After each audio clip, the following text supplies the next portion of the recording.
हिंदी साहित्य में जयशंकर प्रसाद एक ऐसे रचनाकार हैं जिनकी रचनाओं में हमें विराटता का अनुभव होता है।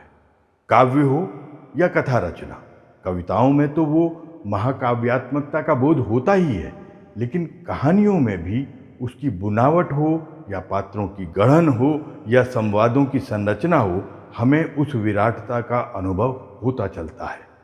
और प्रसाद जी की कहानियों का अंत या समापन इतना अनूठा होता है कि आलोचकों ने उसे प्रसादांत कहकर उसकी प्रतिष्ठा की है।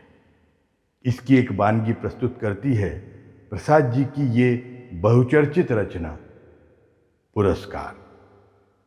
आइए सुनते हैं जयशंकर प्रसाद की बहुचर्चित मार्मिक कहानी पुरस्कार।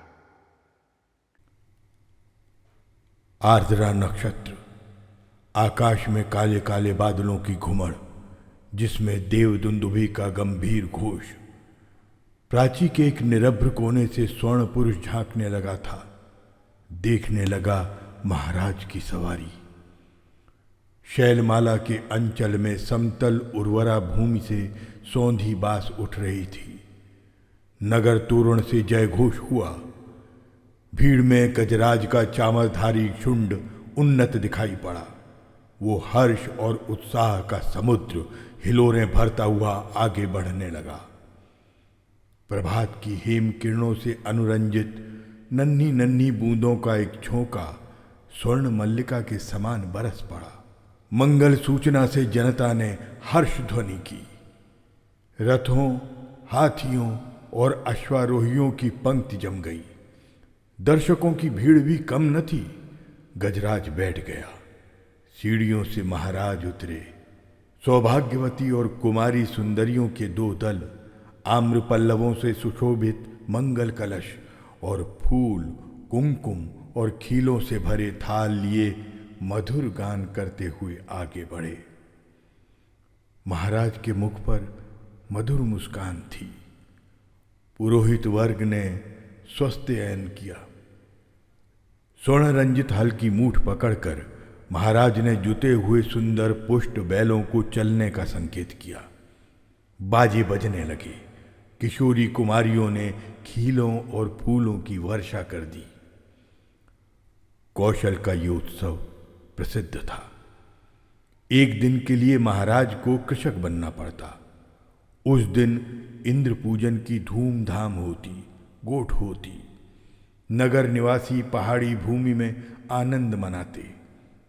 प्रतिवर्ष कृषि का ये महोत्सव उत्साह से संपन्न होता। दूसरे राज्यों से भी युवक राजकुमार इस उत्सव में बड़े चाव से आकर योग देते। मगध का एक राजकुमार अरुण अपने रथ पर बैठा बड़े कुतूहल से ये दृश्य देख रहा था। बीजों का एक थाल लिए कुमारी मधुलिका महाराज के साथ साथ थी। बीज बोते हुए महाराज जब हाथ बढ़ाते तब मधुलिका उनके सामने थाल कर देती। ये खेत मधुलिका का था, जो इस साल महाराज की खेती के लिए चुना गया था। इसलिए बीज देने का सम्मान मधुलिका को ही मिला। वो कुमारी थी, सुंदरी थी। कौशेय वसन उसके शरीर पर इधर उधर लहराता हुआ स्वयं शोभित हो रहा था। वो कभी उसे संभालती, कभी अपनी रूखी अलकों को। कृषक बालिका के शुभ्र भाल पर श्रम कणों की भी कमी न थी।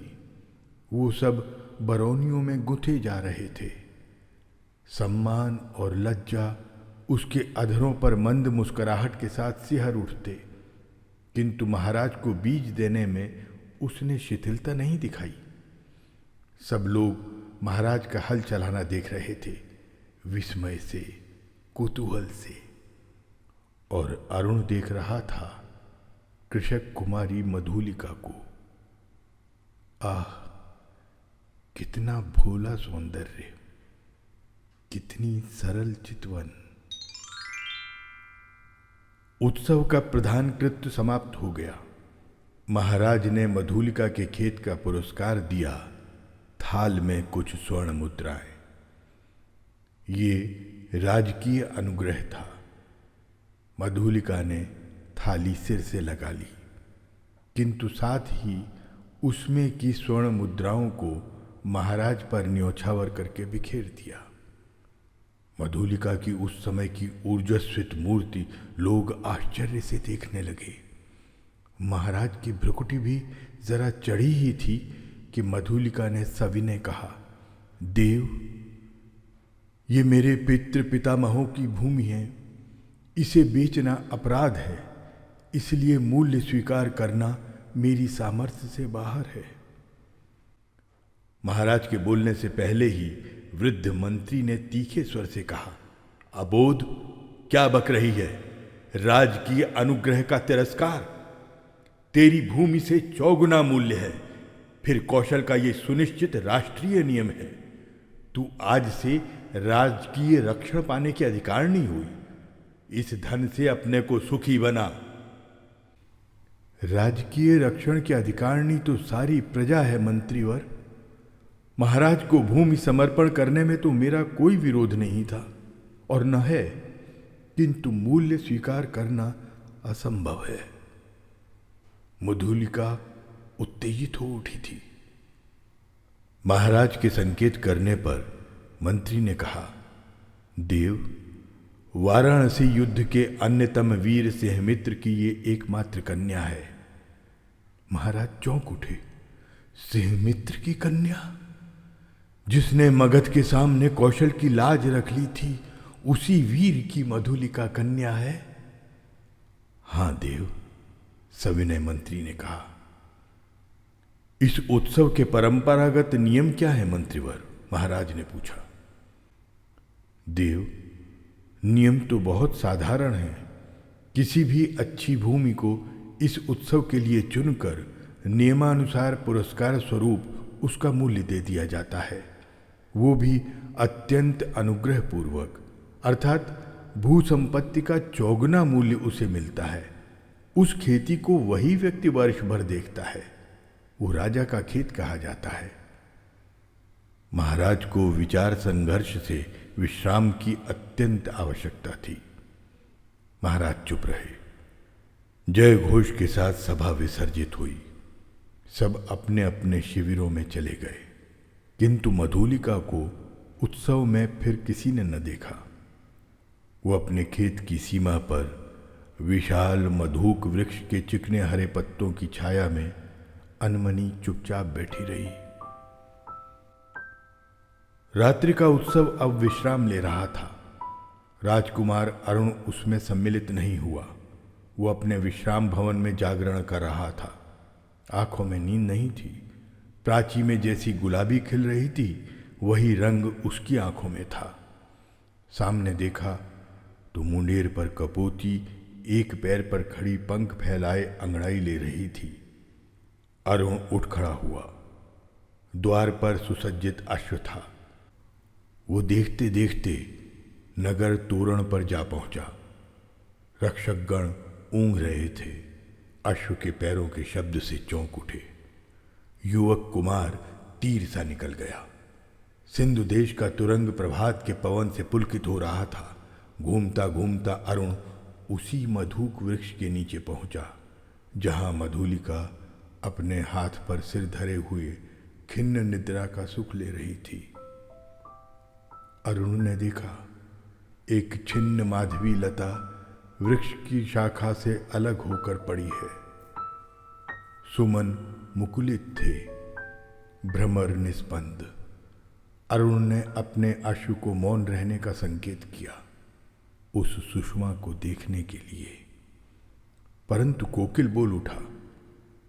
उसने जैसे अरुण से प्रश्न किया, छी, कुमारी के सोए हुए सौंदर्य पर दृष्टिपात करने वाले धृष्ट, तुम कौन? मधुलिका की आंखें खुल पड़ी। उसने देखा एक अपरिचित युवक। वो संकोच से उठ बैठी। भद्रे, तुम ही न कल के उत्सव की संचालिका रही हो? उत्सव? हाँ, उत्सव ही तो था। कल उस सम्मान। क्यों आपको कल का स्वप्न सता रहा है भद्र? आप क्या मुझे इस अवस्था में संतुष्ट नहीं रहने देंगे? मेरा हृदय तुम्हारी उस छवि का भक्त बन गया है देवी, मेरे उस अभिनय का, मेरी विडंबना का। आह, मनुष्य कितना निर्दय है। अपरिचित, क्षमा करो, जाओ अपने मार्ग। सरलता की देवी, मैं मगध का राजकुमार तुम्हारे अनुग्रह का प्रार्थी हूँ। मेरे हृदय की भावना अवगुंठन में रहना नहीं जानती, उसे अपनी। राजकुमार, मैं कृषक बालिका हूँ, आप नंदन विहारी और मैं पृथ्वी पर परिश्रम करके जीने वाली। आज मेरे स्नेह की भूमि पर से मेरा अधिकार छीन लिया गया है। मैं दुख से विकल हूं, मेरा उपहास मत करो। मैं कौशल नरेश से तुम्हारी भूमि तुम्हें दिलवा दूंगा। नहीं, वो कौशल का राष्ट्रीय नियम है, मैं उसे बदलना नहीं चाहती, चाहे उससे मुझे कितना ही दुख हो। तब तुम्हारा रहस्य क्या है?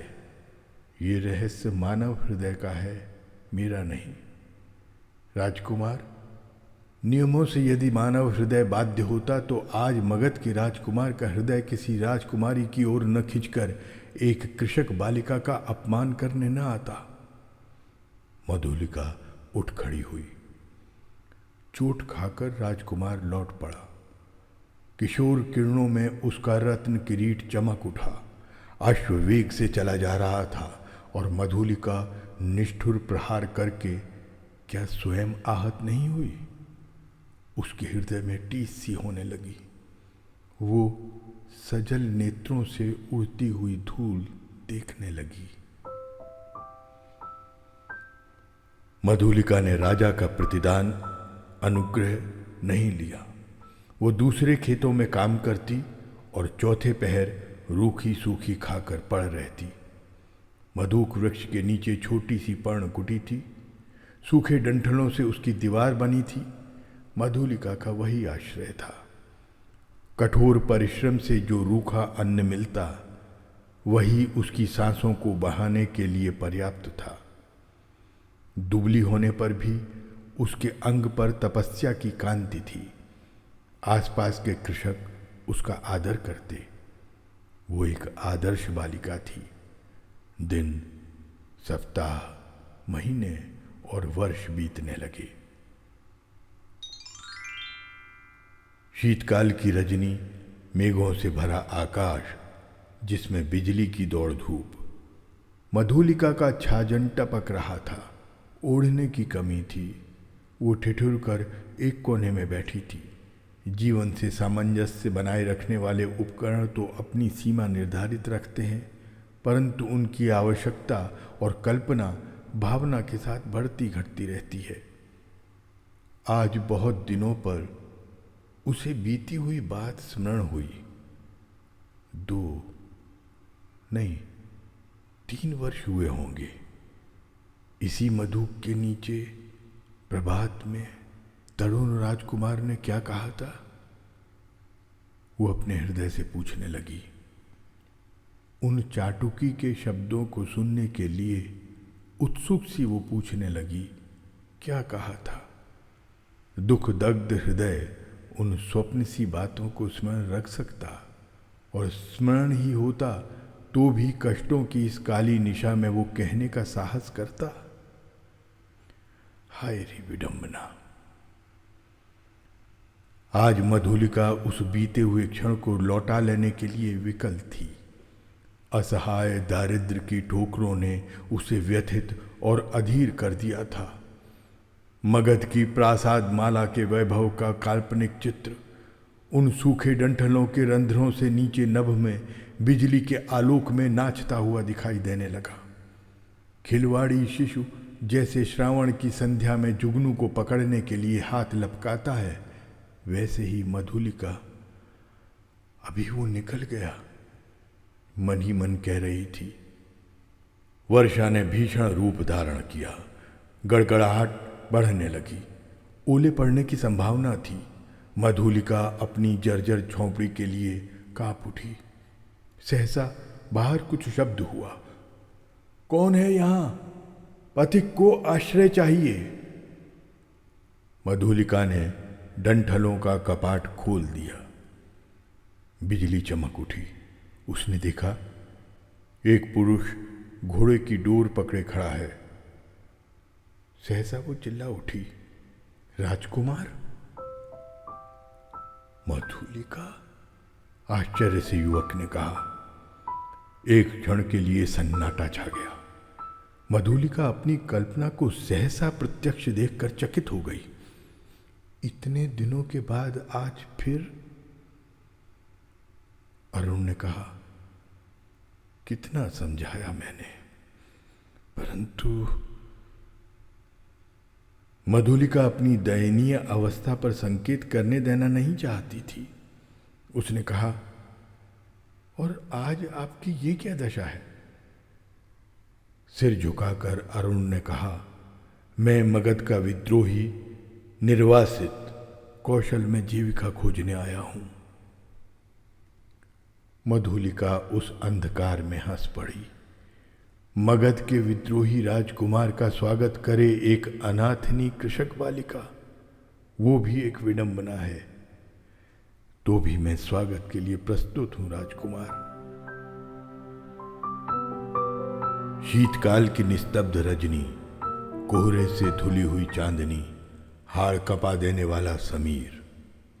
तो भी अरुण और मधुलिका दोनों पहाड़ी गह्वर के द्वार पर वट वृक्ष के नीचे बैठे बातें कर रहे हैं।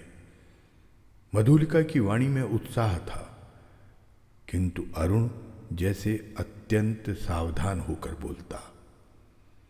मधुलिका ने पूछा, जब तुम इतनी विपन्न अवस्था में हो तो फिर इतने सैनिकों को साथ रखने की क्या आवश्यकता है? मधुलिका, बाहुबल ही तो वीरों की आजीविका है। ये मेरे जीवन मरण के साथी हैं। भला मैं इन्हें छोड़ देता और करता ही क्या? क्यों? हम लोग परिश्रम से कमाते और खाते। अब तो तुम। भूल मत करो, मैं अपने बाहुबल पर भरोसा करता हूं, नए राज्य की स्थापना कर सकता हूं। निराश क्यों हो जाऊं? अरुण के शब्दों में कंपन था। वो जैसे कुछ कहना चाहता था पर कह न पाता था। नवीन राज्य? ओहो, तुम्हारा उत्साह तो कम नहीं। भला कैसे? कोई ढंग बताओ तो मैं भी कल्पना का आनंद ले लूं। कल्पना का आनंद नहीं मधुलिका, मैं तुम्हें राजरानी के सम्मान से सिंहासन पर बैठाऊंगा। तुम अपने छिने हुए खेत की चिंता करके भयभीत न हो। एक क्षण में सरला मधुलिका के मन में प्रमाद का अंधड़ बहने लगा। द्वंद्व मच गया। उसने कहा, आह, मैं सचमुच आज तक तुम्हारी प्रतीक्षा करती थी राजकुमार। अरुण ढिठाई से उसके हाथों को दबाकर बोला, तो मेरा भ्रम था। तुम सचमुच मुझसे प्यार करती हो। युवती का वक्षस्थल फूल उठा। वो हां भी नहीं कह सकी, ना भी नहीं। अरुण ने उसकी अवस्था का अनुभव कर लिया। कुशल मनुष्य के समान उसने अवसर को हाथ से न जाने दिया। तुरंत बोल उठा, तुम्हारी इच्छा हो तो प्राणों से पर्ण लगाकर तुम्हें इसी कौशल सिंहासन पर बिठा दूं। मधुलिका, अरुण के खड़क का आतंक देखोगी? मधुलिका एक बार कांप उठी। वो कहना चाहती थी नहीं, किंतु उसके मुंह से निकला, क्या? सत्य मधुलिका, कौशल नरेश तभी से तुम्हारे लिए चिंतित हैं, ये मैं जानता हूं। तुम्हारी साधारण सी प्रार्थना वो अस्वीकार न करेंगे। और मुझे ये भी विदित है कि कौशल के सेनापति अधिकांश सैनिकों के साथ पहाड़ी दस्युओं का दमन करने के लिए बहुत दूर चले गए हैं। मधुलिका के आंखों के आगे बिजलियां हंसने लगी। दारुण भावना से उसका मस्तक विकृत हो उठा। अरुण ने कहा, तुम बोलती नहीं हो? जो कहोगे वही करूंगी, मंत्रमुग्ध सी मधुलिका ने कहा। स्वर्ण मंच पर कौशल नरेश अधलेटी अर्धनिद्रित अवस्था में आंखें मुकुलित किए हैं। एक चामर धारिणी युवती पीछे खड़ी अपनी कलाई बड़ी कुशलता से घुमा रही है। चामर के शुभ्र आंदोलन उस प्रकोष्ठ में धीरे धीरे संचलित हो रहे हैं। तांबूल वाहिनी प्रतिमा के समान दूर खड़ी है। प्रतिहारी ने आकर कहा, जय हो देव, एक स्त्री कुछ प्रार्थना करने आई है। आंखें खोलते हुए महाराज ने कहा, स्त्री प्रार्थना करने आई है? आने दो। प्रतिहारी के साथ मधुलिका आई। उसने प्रणाम किया। महाराज ने स्थिर दृष्टि से उसकी ओर देखा और कहा, तुम्हें कहीं देखा है? 3 बरस हुए देव, मेरी भूमि कृषि के लिए ली गई थी। ओह, तो तुमने इतने दिन कष्ट में बिताए, आज उसका मूल्य मांगने आई हो, क्यों? अच्छा, तुम्हें मिलेगा। प्रतिहारी, नहीं महाराज, मुझे मूल्य नहीं चाहिए। मूर्खे, फिर क्या चाहिए? उतनी ही भूमि, दुर्ग के दक्षिण नाले के समीप की जंगली भूमि, वहीं मैं अपनी खेती करूंगी। मुझे एक सहायक मिल गया है, वो मनुष्यों से मेरी सहायता करेगा। भूमि को समतल भी तो बनाना होगा। महाराज ने कहा, कृषक बालिके, वो बड़ी उबड़ खाबड़ भूमि है, जिस पर वो दुर्ग के समीप एक सैनिक महत्व रखती है। तो फिर निराश लौट जाऊं? सिंहमित्र की कन्या, मैं क्या करूं? तुम्हारी ये प्रार्थना, देव जैसी आज्ञा हो। जाओ, तुम श्रमजीवियों को उसमें लगाओ। मैं अमात्य को आज्ञापत्र देने का आदेश देता हूं। जय हो देव। कहकर प्रणाम करती हुई मधुलिका राज मंदिर के बाहर आई। दुर्ग के दक्षिण भयावने नाले के तट पर घना जंगल है। आज वहां मनुष्य के पद संचार से शून्यता भंग हो रही थी। अरुण के छिपे हुए मनुष्य स्वतंत्रता से इधर उधर घूमते थे। झाड़ियों को काटकर पथ बन रहा था। नगर दूर था, फिर उधर यों भी कोई नहीं आता था। फिर अब तो महाराज की आज्ञा से वहां मधुलिका का अच्छा खेत बन रहा था। किसको इसकी चिंता थी? एक घने कुंज में अरुण और मधुलिका एक दूसरे को हर्षित नेत्रों से देख रहे थे। संध्या हो चली थी। उस निविड़ वन में उन नवागत मनुष्यों को देखकर पक्षीगण अपने नीड़ को लौटते हुए अधिक कोलाहल कर रहे थे। प्रसन्नता से अरुण की आंखें चमक उठीं। सूर्य की अंतिम किरण झुरमुट से घुसकर मधुलिका के कपोलों से खेलने लगी। अरुण ने कहा, 4 पहर और। विश्वास करो, प्रभात में ही इस जीर्ण कलेवर कौशल राष्ट्र की राजधानी श्रावस्ती में तुम्हारा अभिषेक होगा और मगध से निर्वासित मैं एक स्वतंत्र राष्ट्र का अधिपति बनूंगा। मधुलिके, भयानक। अरुण, तुम्हारा साहस देखकर मैं चकित हो रही हूं। केवल 100 सैनिकों से तुम? रात के 3रे पहर मेरी विजय यात्रा होगी मधुलिके। तो तुमको इस विजय पर विश्वास है? अवश्य। तुम अपनी झोपड़ी में ये रात बिताओ। प्रभात से तो राज मंदिर ही तुम्हारा लीला निकेतन बनेगा। मधुलिका प्रसन्न थी, किंतु अरुण के लिए उसकी कल्याण कामना सशंक थी। वो कभी कभी उद्विग्न सी होकर बालकों के समान प्रश्न कर बैठती। अरुण उसका समाधान कर देता। सहसा कोई संकेत पाकर उसने कहा, अच्छा, अंधकार अधिक हो गया, अभी तुम्हें जाना होगा और मुझे भी प्राणपण से इस अभियान के प्रारंभिक कार्यों को अर्धरात्रि तक पूरा कर लेना चाहिए। इसलिए रात्रि भर के लिए विदा। मधुलिका उठ खड़ी हुई। कटीली झाड़ियों से बचती हुई क्रम से बढ़ने वाले अंधकार में वो अपनी झोंपड़ी की ओर बढ़ी। पथ अंधकारमय था और मधुलिका का हृदय भी निविड़तम से घिरा था। उसका मन सहसा विचलित हो उठा। मधुरता नष्ट हो गई। जितनी सुख कल्पना थी वो जैसे अंधकार में विलीन होने लगी। वो भयभीत थी। पहला भय उसे अरुण के लिए उत्पन्न हुआ। यदि वो सफल न हुआ तो? फिर सहसा सोचने लगी, वो क्यों सफल हो? श्रावस्ती दुर्ग एक विदेशी के अधिकार में क्यों चला जाए?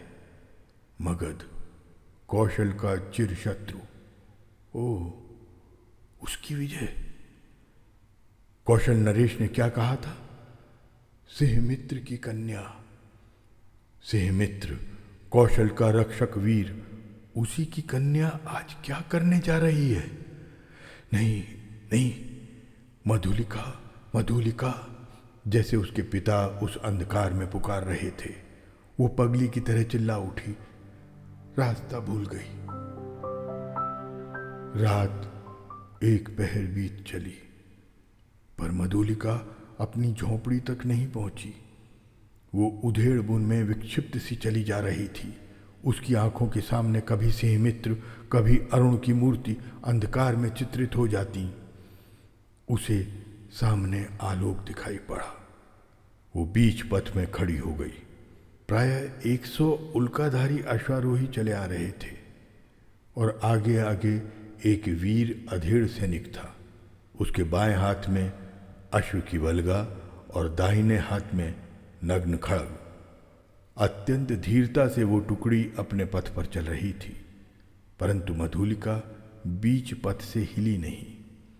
प्रमुख सैनिक पास आ गया, पर मधुलिका अब भी नहीं हटी। सैनिक ने अश्व रोककर कहा, कौन? कोई उत्तर नहीं मिला। तब तक दूसरे अश्वारोही ने कड़क कर कहा, तू कौन है स्त्री? कौशल के सेनापति को उत्तर शीघ्र दे। रमणी जैसे विकारग्रस्त स्वर में चिल्ला उठी, बांध लो मुझे, बांध लो, मेरी हत्या करो, मैंने अपराध ही ऐसा किया है। सेनापति हंस पड़े, बोले, पगली है। पगली? नहीं, यदि वही होती तो इतनी विचार वेदना क्यों होती? सेनापति, मुझे बांध लो, राजा के पास ले चलो। क्या है, स्पष्ट कह। श्रावस्ती का दुर्ग एक पहर में दस्युओं के हस्तगत हो जाएगा। दक्षिणी नाले के पार उनका आक्रमण होगा। सेनापति चौंक उठे। उन्होंने आश्चर्य से पूछा, तू क्या कह रही है? मैं सत्य कह रही हूं, शीघ्रता करो। सेनापति ने 80 सैनिकों को नाले की ओर धीरे धीरे बढ़ने की आज्ञा दी और स्वयं अश्वारोहियों के साथ दुर्ग की ओर बढ़े। मधुलिका एक अश्वारोही के साथ बांध दी गई। श्रावस्ती का दुर्ग, कौशल राष्ट्र का केंद्र, इस रात्रि में अपने विगत वैभव का स्वप्न देख रहा था। भिन्न राजवंशों ने उसके प्रांतों पर अधिकार जमा लिया है। अब वो कई गांवों का अधिपति है। फिर भी उसके साथ कौशल के अतीत की स्वर्ण गाथाएं लिपटी हैं। वही लोगों की ईर्ष्या का कारण है। दुर्ग के प्रहरी चौंक उठे जब घोड़े से अश्वारोही बड़े वेग से आते हुए दुर्ग द्वार पर रुके। जब उल्का के आलोक में उन्होंने सेनापति को पहचाना तब द्वार खुला। सेनापति घोड़े की पीठ पर से उतरे। उन्होंने कहा, अग्निसेन, दुर्ग में कितने सैनिक होंगे? सेनापति की जय हो। 200। उन्हें शीघ्र एकत्र करो, परंतु बिना किसी शब्द के। 100 को लेकर तुम शीघ्र ही चुपचाप दुर्ग के दक्षिण की ओर चलो। आलोक और शब्द न हो। सेनापति ने मधुलिका की ओर देखा। वो खोल दी गई। उसे अपने पीछे आने का संकेत कर सेनापति राज मंदिर की ओर बढ़े। प्रतिहारी ने सेनापति को देखते ही महाराज को सावधान किया। वो अपनी सुख निद्रा के लिए प्रस्तुत हो रहे थे, किंतु सेनापति और साथ में मधुलिका को देखते ही चंचल हो उठे। सेनापति ने कहा, जय हो देव, इस स्त्री के कारण मुझे इस समय उपस्थित होना पड़ा है। महाराज ने स्थिर नेत्रों से देखकर कहा, सिंहमित्र की कन्या फिर यहां? क्या तुम्हारा क्षेत्र नहीं बन रहा है? कोई बाधा? सेनापति, मैंने दुर्ग के दक्षिण नाले के समीप की भूमि इसे दी है। क्या उसी संबंध में तुम कहना चाहते हो? देव, किसी गुप्त शत्रु ने उसी ओर से आज की रात में दुर्ग पर अधिकार कर लेने का प्रबंध किया है और इसी स्त्री ने मुझे पथ में ये संदेश दिया है। राजा ने मधुलिका की ओर देखा। वो कांप उठी। घृणा और लज्जा से वो गढ़ी जा रही थी। राजा ने पूछा, मधुलिका, ये सत्य है? हाँ देव। राजा ने सेनापति से कहा, सैनिकों को एकत्र करके तुम चलो, मैं अभी आता हूं। सेनापति के चले जाने पर राजा ने कहा, सिंहमित्र की कन्या, तुमने एक बार फिर कौशल पर उपकार किया। ये सूचना देकर तुमने पुरस्कार का काम किया है। अच्छा, यहीं ठहरो, पहले उन आतताइयों का प्रबंध कर लूं। अपने साहसिक अभियान में अरुण बंदी हुआ और दुर्ग उल्का के आलोक में अतिरंजित हो गया। भीड़ ने जय घोष किया। सबके मन में उल्लास था। श्रावस्ती दुर्ग आज एक दस्यु के हाथ में जाने से बचा। आबाल वृद्ध नारी आनंद से उन्मत्त हो उठे। उषा के आलोक में सभा मंडप दर्शकों से भर गया। बंदी अरुण को देखते ही जनता ने रोष से हुंकार करी, वध करो। राजा ने सबसे सहमत होकर कहा, प्राणदंड। मधुलिका बुलाई गई। वो पगली सी आकर खड़ी हो गई। कौशल नरेश ने पूछा, मधुलिका, तुझे जो पुरस्कार लेना हो मांग। वो चुप रही। राजा ने कहा, मेरे निज की जितनी खेती है मैं सब तुझे देता हूं। मधुलिका ने एक बार बंदी अरुण की ओर देखा। उसने कहा, मुझे कुछ नहीं चाहिए। अरुण हंस पड़ा। राजा ने कहा, नहीं, मैं तुझे अवश्य दूंगा, मांग ले। तो मुझे भी प्राणदंड मिले, कहती हुई वो बंदी अरुण के पास जा खड़ी हुई। यहां कहानी समाप्त हो जाती है।